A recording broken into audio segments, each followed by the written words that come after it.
Dr. Zakir, are there any other compulsory fasts other than the month of Ramadan that a Muslim must observe? The fasts can be broadly categorized into fard fasts, that are obligatory, and the other is the tatau fast, that is the voluntary fast, or the non-obligatory fast, which InshaAllah will be dealing maybe on the episode 31. As far as the obligatory fasts are concerned, you can classify it under 4 types. The first, as we are discussing, the obligatory fast during the month of Ramadan.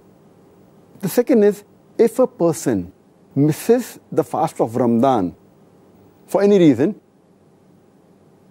cover up the fast miss. It's known as Qadha fast.